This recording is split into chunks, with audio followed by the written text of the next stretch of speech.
Yo l'équipe, j'espère que vous allez bien. Il y a quelques jours, j'étais dans une écurie. Et là, tu dois te dire qu'est-ce que je fous dans une écurie. Mais laisse-moi t'expliquer, tu vas comprendre. J'ai une amie qui s'occupe de chevaux, dressage, balade, etc. Tu vois. Et mon amie, elle m'a dit de venir la voir pour qu'on passe un peu l'après-midi ensemble. Du coup, je me suis dit que j'allais aller la voir, j'allais lui faire quelques photos, tu vois, un truc sympa, tu vois. J'ai pris mon sac à dos, je suis parti pour aller là-bas, tranquillement, la voir et tout. Sauf qu'arrivé sur place, je me suis rendu compte que j'avais pas le bon équipement. Je voulais lui faire quelques photos et en fait, j'avais pas vidé mon sac. Ça veut dire que j'avais mes équipements, mais de la prestation précédente. Carte mémoire pas vidée, pas les bons objectifs, etc., etc. Du coup, qu'est-ce que j'avais dans mon sac? J'avais mon 70-200, mon magnifique Lumix S5 2X qui me suit partout, le Atomos Ninja 5, ma GoPro Hero 10 Black, et puis c'est tout. Voilà. Et je devais composer avec tout ça. Ça peut le faire, hein, c'est pas... Mais j'aurais pas emmené ça si je savais que je partais faire spécialement des photos. En fait, j'aurais dû regarder dans mon sac, refaire un petit check-up et tout. Mais je l'ai pas fait, donc je me vois du coup confronté à devoir utiliser tout ça. Et de la contrainte naît la créativité, je l'ai toujours dit, donc on allait voir justement si j'étais capable de créer quelque chose avec tout ce schmilblick là. Je tiens à préciser quelque chose, moi ma pote elle m'a juste dit viens me tenir compagnie, je suis avec mes chevaux, voilà, tranquille, rien de fou. Et moi j'ai voulu faire le mec, ouais t'inquiète, je vais te faire des petites photos et tout ça, voilà, je m'exerce en même temps, tu vois. Elle m'a rien demandé, moi je lui ai dit que j'allais lui faire des photos, donc du coup elle s'y attendait, donc fallait assumer, et fallait composer avec ce que j'ai. Donc pendant qu'elle préparait un peu le cheval et tout à l'équiper, j'ai commencé à lui faire des petits plans vidéo 70-200. Et les amis, ça check beaucoup, hein, ça trempe de fou malade, de fou. Mais bon, fallait assumer, ça check, hein, tant pis, j'assume, je vais jusqu'au bout. Donc j'ai fait 2-3 petits plans comme ça pendant qu'elle préparait le cheval et puis je me suis dit bon, même si ça trempe, c'est pas bien grave, de toute façon j'allais rien faire de fou avec. Sauf qu'au final, les gars, j'ai fait beaucoup de petits plans, par-ci, par-là et je me suis dit mais et si je te faisais une petite interview, type portrait un peu dans ton environnement, tu parles un peu des chevaux, de ce que tu fais, etc. Ma pote elle m'a regardé en mode wesh mec, tu pars dans quel délire là mec, à la base tu devais juste venir me tenir compagnie, on devait chill, tranquille, passer une bonne journée. Là tu ramènes tes équipements, tu pars dans un délire de vidéastes ou de documentaires, je sais pas, tu racontes quoi. Et je peux la comprendre, hein. Je peux carrément la comprendre. Elle m'a dit juste, viens, on passe un bout de temps. Moi, je pars dans un mode, là, ça, c'est les mecs qui ont les appareils photo et, tu vois, un peu de vidéo, là, dès qu'il y a une petite occasion de filmer ou faire de la photo, ils deviennent zinzin. Et c'est mon cas. Donc, du coup, elle commence un peu à se déchauffer. Elle me dit déjà que à la base, je te dis, viens, on chill, tranquille, tu passes du temps avec moi pendant que je m'occupe des chevaux, je te me tiens compagnie. Moi, je viens avec mes équipements, je lui dis, je vais lui faire des photos sans son consentement. C'est-à-dire, elle m'a pas dit, viens avec tes équipements. Donc, elle était pas à la base pour.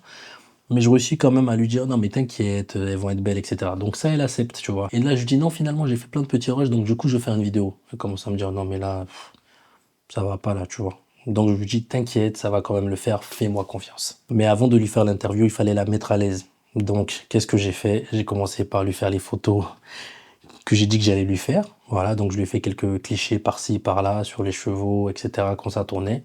Donc je vous montre les photos et vous me dites ce que vous en pensez dans un premier temps. C'est parti.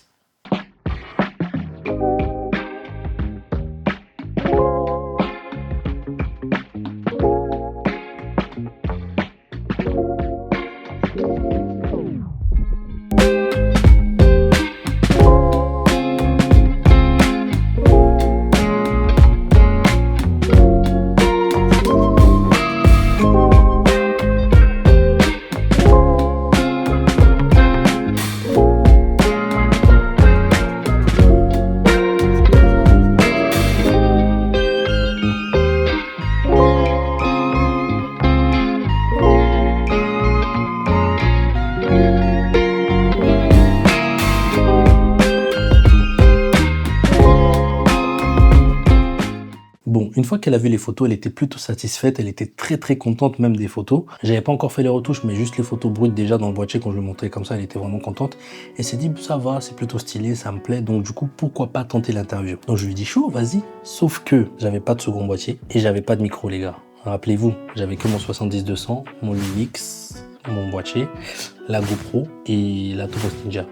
C'est tout. Donc fallait improviser avec tout ça. Et comme je vous l'ai dit, de la contrainte naît la créativité. C'est vrai. Donc qu'est-ce que j'ai fait? J'ai essayé de trouver un cadre assez sympa. Je me suis mis face à elle comme un intervieweur. J'ai mis la GoPro derrière moi pour que la GoPro fasse un plan de face d'elle. Sur notre côté, j'ai mis mon Lumix S5 2X avec le 70-200 qui nous fasse un grand plan et qu'on voit nous deux. Et pour le son, j'ai pris 2 iPhones que j'ai mis en mode dictaphone, un à côté d'elle, un à côté de moi. Les iPhones étaient très très proches de nous pour avoir vraiment notre voix. J'ai lancé les règles partout. J'ai fait un très gros clap, paf, pour avoir la synchronisation après au montage, pour avoir le pic après que j'allais synchroniser. Et c'était parti, hein.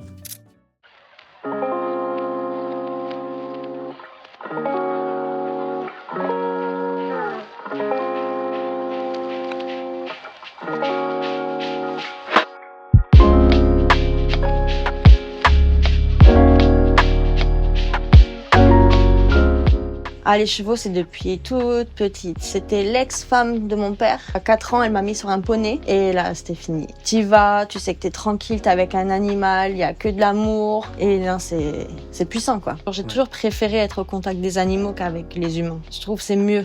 Il n'y a pas d'hypocrisie, c'est le calme, t'es dans la nature, t'es dehors, tu découvres des sensations différentes. Tu vas monter à cheval, tu sens la force. En même temps, tu as une sensation de liberté. Déjà, c'est un sport. Beaucoup de personnes pensent que ce n'est pas un sport, mais c'en est un.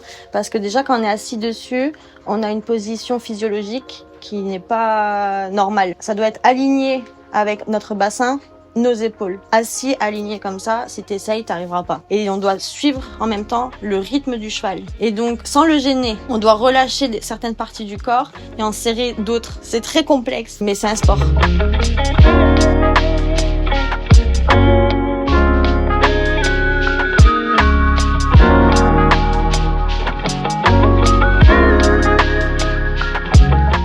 C'est de monter le moins possible avec les mains. Tout se joue dans le corps et la pensée. Le cheval, il sait, quand tu es au trot et que tu vas aller au galop, il sait que tu vas partir au galop. Il le sent en fait, parce que toi, inconsciemment, tu changes. Tu vois, il y a un lien entre le cavalier et le cheval qui est extra, quoi. Et après, quand tu sais monter, tu sens toutes les sensations, tu remarques le moindre petit truc qui va pas. On monte pour monter, oui, mais on a un travail. On cherche à ce que le cheval, il travaille dans le bon sens. Tu vois, le moteur du cheval, c'est l'arrière. Donc en fait, il faut qu'il y ait une poussée derrière pour qu'il vienne contracter ses abdos, monter son dos, pour muscler tout ça. En fait, c'est tout un travail. Il y a plein de petits détails comme ça. Les chevaux de sport, on monte avec des objectifs et le cheval doit travailler correctement.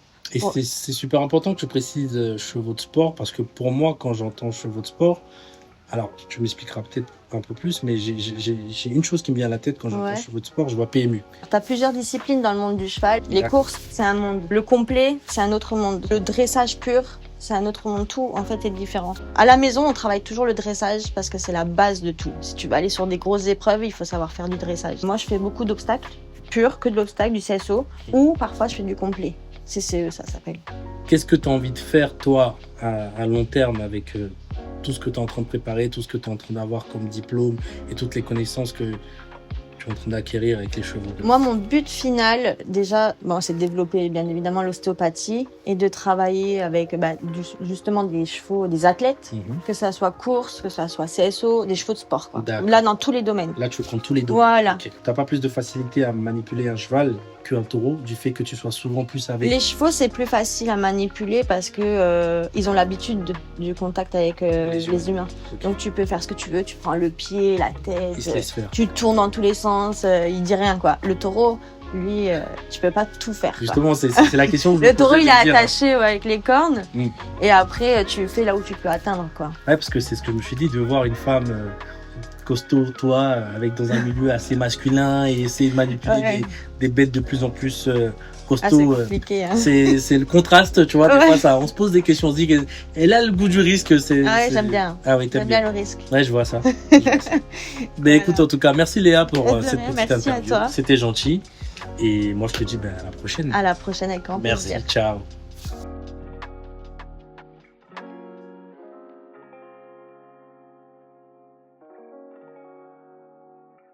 Donc voilà les gars, c'était une vidéo rapide comme ça pour vous la donner, hein, rien de fou, c'est un truc qui était même pas prévu. Mais du coup j'essaie de faire plus de vidéos YouTube, des fois j'ai pas forcément le temps, comme je vous l'ai dit, donc du coup c'est dans des moments comme ça, je gratte des vidéos et puis je vous les partage, si ça peut vous aider, si ça peut vous faire kiffer aussi, c'est le plus important. C'est pas parfait, on s'en fout, les photos elles auraient pu être mieux, l'interview elle aurait pu être mieux, c'est sûr que l'interview elle aurait pu être vraiment mieux si j'avais mis un cadre un peu meilleur, mis un cheval un peu pour donner vraiment... un cheval dans notre cadre pour donner l'impression, enfin, pas l'impression, mais montrer le contexte, on est dans une écurie, vraiment ce genre de délire-là. Donc il y a des plans de coupe super sympas pour illustrer tout ça, mais on aurait pu faire mieux, j'aurais pu faire une meilleure colo, mettre un filtre ND pour éviter d'avoir ces trop grosses hautes lumières, etc., etc. Mais c'est pas ça le plus important. Le plus important, c'est de se dire, chaque jour vous sortez, vous faites une petite vidéo, une petite photo, et vous progressez. Le plus important pour moi, là, c'est de partir avec, bon, je dirais pas grand-chose, il y a un peu de matos, mais le but, c'est avec rien du tout, essayer de faire quelque chose. Ça aurait été pareil hein, si j'avais un iPhone, je sais pas moi, n'importe quoi. Essayez de faire des photos, des vidéos, vous améliorer. Moi, mon but, c'est d'essayer de m'améliorer tous les jours. Et avec ce que j'ai. Voilà. Donc là, éventuellement, je suis posé, ce face caméra, il est chill, il est bien, voilà, la belle lumière, des belles caméras, tout ça. Mais en extérieur, des fois, je fais comme je peux. Et c'est ça que je veux que vous mettiez dans la tête. Arriver à faire des trucs splendides avec pas grand-chose, quoi. C'est ce qui m'anime un peu en ce moment, les gars. Donc voilà, la vidéo est terminée. J'espère que ça vous a plu. N'hésitez pas à commenter, liker, vous abonner surtout. Ça m'aide beaucoup pour le référencement.